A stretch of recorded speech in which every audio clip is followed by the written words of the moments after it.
आत्मा की शक्ति 69। स्पष्ट रूप से समझते हैं विचारों का प्रभाव कैसे पड़ता है। विचारों का प्रभाव, जहाँ पर अग्नि जलती है वहाँ 3 प्रकार का प्रभाव होता है।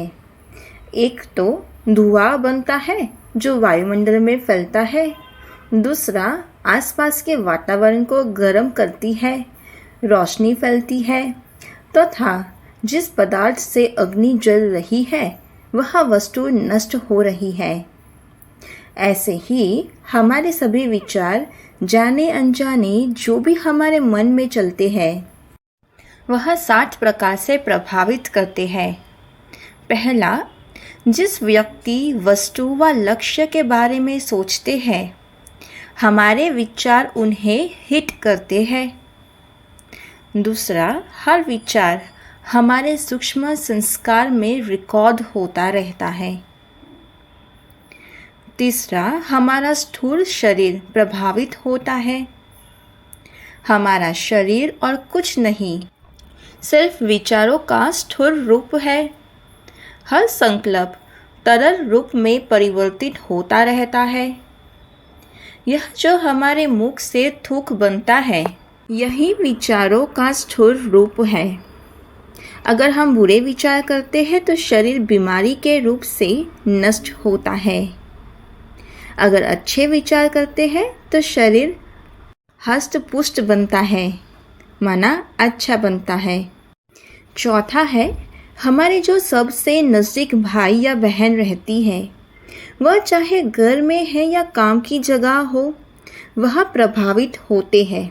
माना हमारे जो संकल्प हम करते हैं तो वो उन आत्मा तक पहुंचती है, चाहे वह घर में हो या बाहर हो।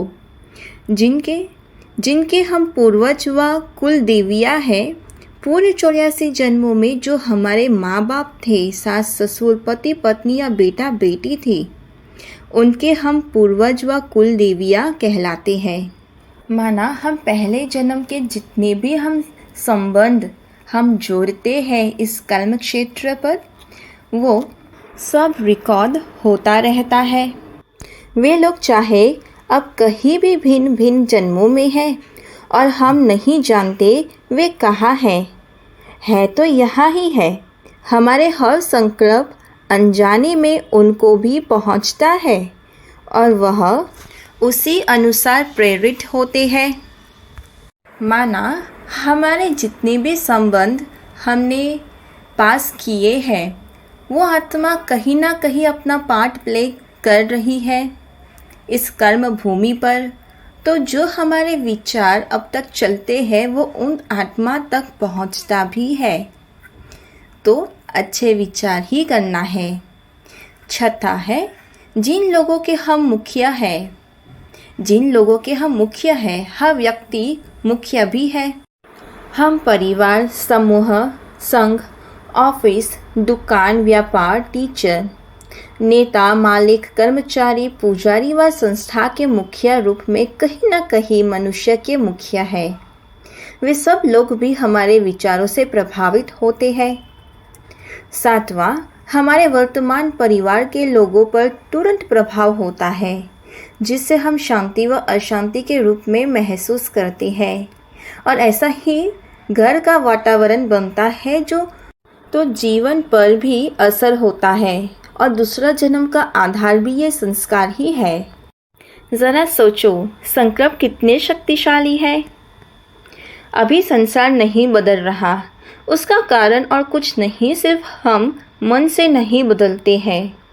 हम सिर्फ बोलते तो अच्छा है लेकिन मन के वैसे ही वैसे है, मन से वैसे अच्छा वाला नहीं है। इसलिए लोग भी बोलते अच्छा तो है लेकिन करते हैं उल्टा काम। एक टीचर स्कूल में बच्चों को बीड़ी ना पीने का प्रचार करता था। उसका सारे स्कूल में बहुत मान था।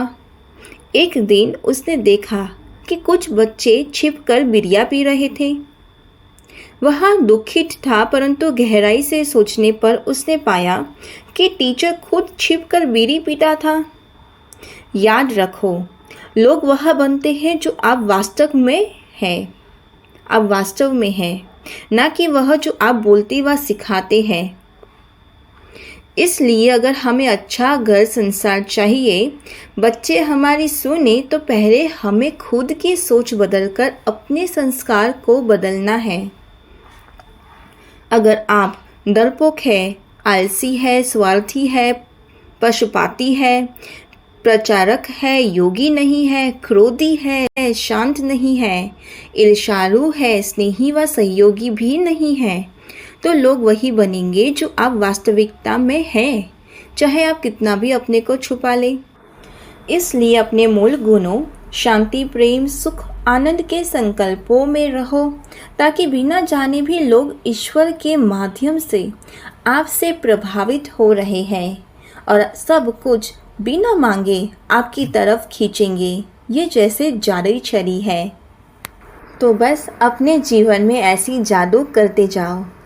अच्छा, ओम शांति।